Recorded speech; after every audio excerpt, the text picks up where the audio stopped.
Today I'm going to talk about diagnosing a wheel bearing noise. I believe I've got a bad wheel bearing, and so I'm going to show you the steps that I go through when trying to diagnose that and verify what's actually causing the noise so that I'm not replacing parts that aren't bad. So when I'm cruising down the highway, I'm going about 60 miles an hour right now, and I just have this mild noise, kind of a lower frequency noise that sounds like a really mild version of the rumble strips. And I noticed this as I was getting close to home after my last trip down to Key West. So the thing that stands out to me is that, and it might not be, you might not hear it, it might not be audible in the video, but when I go straight it makes a noise. When I turn to the right, the noise goes away, and when I turn to the left, the noise gets a little bit louder.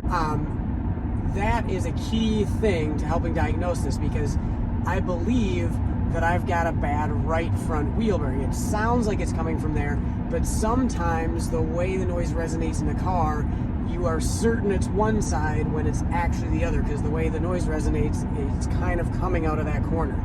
It does sound like it's coming out of that corner, but when I turn like that, when I turn to the left, it gets noisier. I'm putting more load on that right front wheel bearing. So that coincides with what I'm hearing and makes me believe that that is the bad wheel bearing. So the next thing I'm going to do is I'm going to get it up in the air and we're going to check for play.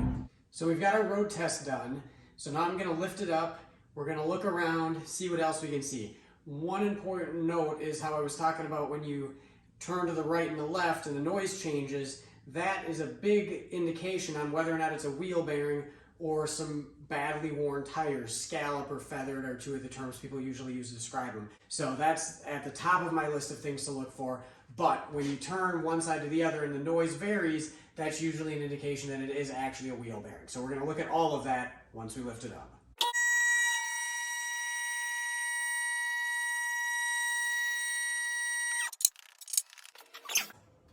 So now that we've got the car up in the air, I'm going to check a couple things here to confirm what we've got going on. So the first thing I'm going to check is I'm going to check for scalloped or feathered tires.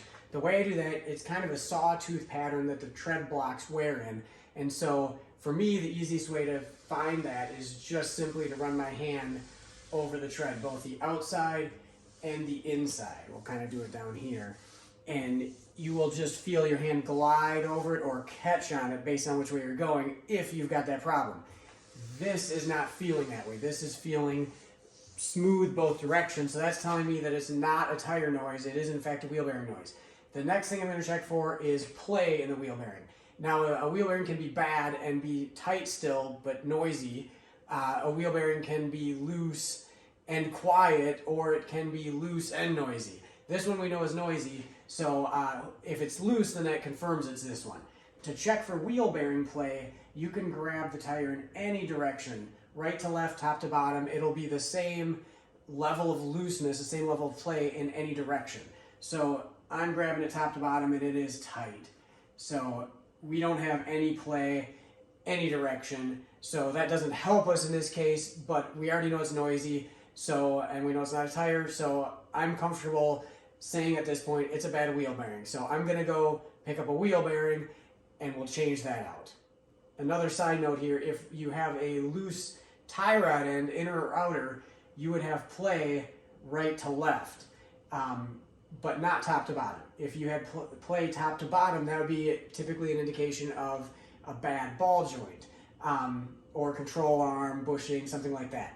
But with a wheel bearing, it'll be sloppy all the way around, always. With those other instances, tie rod ends, ball joints, control arm bushings, it's just going to be sloppy one way but not the other. So in this case, it's tight every which way, so it is not anything else going on. It's not even a loose wheel bearing, but we've got a noisy one, so it needs to get swapped out. Okay, I'm back. I've got the wheel bearing hub assembly. I've got the wheel off the car. I've got the steering wheel turned all the way to the left to get better access behind the caliper. This shouldn't be too tough of a job. I think most people could handle this with some pretty basic tools. It would be a lot more complicated if it wasn't a wheel bearing hub assembly. We've got the wheel bearing captured in here. So you can see there's 4 bolt holes and there's 4 bolts that come in from the back and hold this in place. It's a rear-wheel drive model, so there's no axle shaft going through the middle of this, so it shouldn't be that bad. The only challenge that I possibly see here is one of the 4 bolts is kind of behind the lower ball joint in one of the control arms. So we'll deal with that when we get to it, but I'm gonna pull you in close here, show you what I'm gonna start taking apart, and we'll see what we can do. So the first thing I'm gonna disconnect here is the wheel speed sensor. These picks are great for these, for any of these connectors, and sometimes I'll even go and unhook the end that you're not supposed to use the tool on, because seems to be the safest way to do it without breaking it. In this case, we're gonna start out in the back here, pry it out, and with any luck, okay, nothing broke, we got that done. Now we're gonna move on to the caliper. So we need to get the caliper out of here so we can take the rotor off, because that's what it's all mounted behind. So those are the kind of the big things we need to get out of the way here. And we do have a rubber hose. Sometimes these big monoblock calipers are plumbed with a solid steel line and you're not really allowed any movement. This one, we've got a rubber hose here, so we'll be able to swing it out of the way.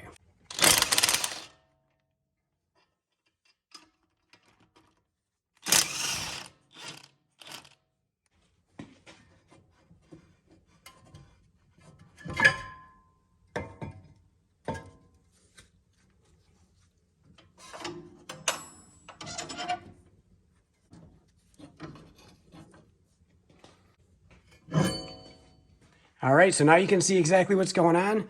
Here's our wheel bearing hub assembly, the 4 bolts that we need to get to. There they are from the back. This bottom one here, that's the only one I'm concerned about because it's pretty close to this lower control arm and ball joint. Otherwise, the other 3, I don't believe will be a problem. Sometimes when you're pulling one of these out, you have trouble with it because it is a steel wheel bearing hub assembly unit in a aluminum knuckle. And so sometimes you get the white powdery corrosion built up in there, even though this car isn't particularly dirty or rusty, corroded, I should say, you still get that corrosion because of the dissimilar metals. So we'll see what this one's like. We can hit it with a hammer, knock it out if that's a problem. So these are Harbor Freight brand, nothing expensive, but these U-joint sockets can really save a lot of time here. So we're gonna sneak one in the bottom here, and we're gonna get to one of these lower bolts, which is probably not gonna be on camera.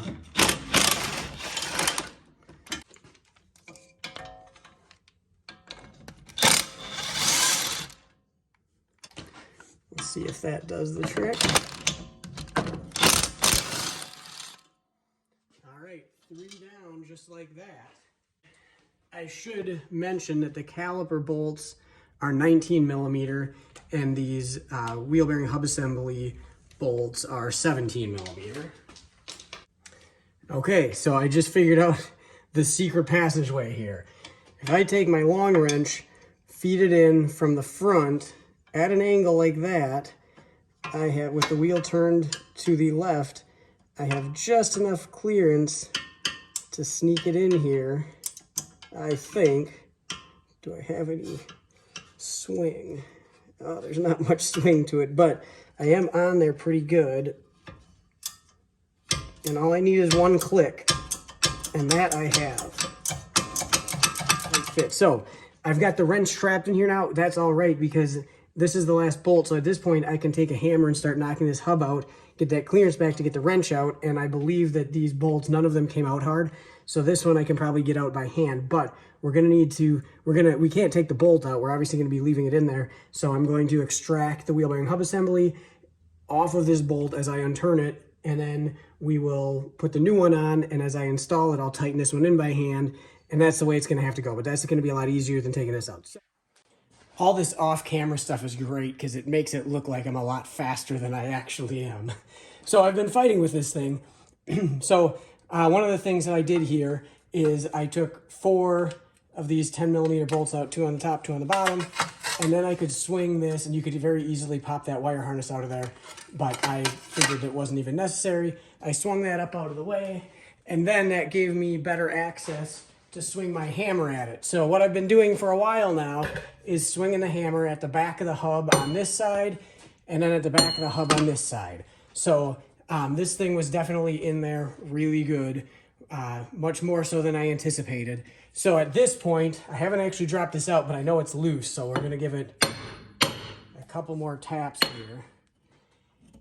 And there we go. And also while I was doing that, you can see I've been soaking it in penetrating oil as I was going. So you can see exactly what I sort of suspected, this white powdery corrosion that you get when you have steel in aluminum. That is just all in there. So I'm gonna clean that out a bit, and then I'm gonna grease the new one when I put it in. All right, got the new one all greased up with some high temp ceramic brake parts grease. I've had really good luck with that thing in a lot of applications. And then we also want to make sure that we've got the connector clocked right.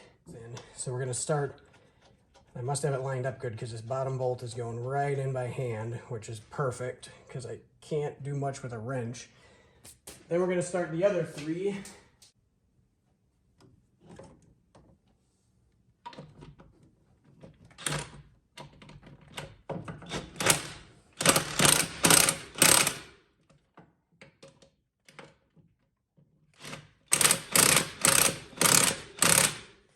So I'm having trouble getting this connector plugged into the wheel speed sensor, and it feels like the rubber seal is binding. And one of the best tricks I can give you for stuff like this is PTFE spray. We're just gonna douse it pretty good, and we'll see what happens. And it plugged right in. So don't fight with that stuff. You'll break something. Just hit it with a little bit of PTFE spray and it'll plug right in. And now I've gotten the 3 bolts that I can get a socket on. I have those torqued down, and now I'm going to have to, I'll put a torque spec in the description. Now I'm gonna have to, I won't be able to torque this last one because I can't get a socket and a torque wrench on it. So I'm just gonna have to tighten it by hand and by feel. Since I just did the other 3, I at least have a pretty good idea of what the feel needs to be like. Now we can go to the heat shield. And this thing apparently has a battle scar from something else at some point. Not a surprise for the age and miles.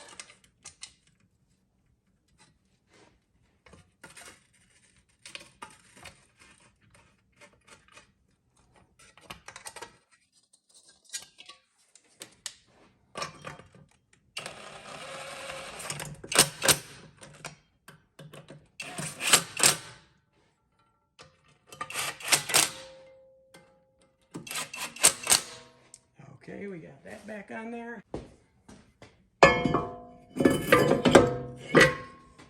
And then the caliper. You always want to make sure that you extract the hooks and the tie-down strap.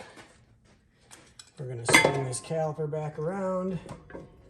Make sure our pads are opened up. We can slide that on. Grab our caliper bolts.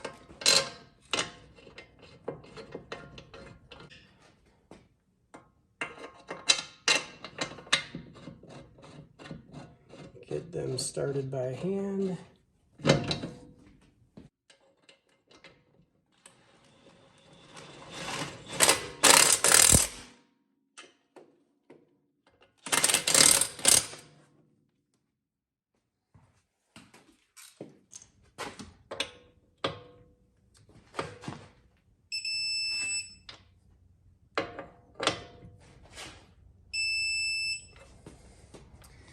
All right, got the caliper bolts torqued down.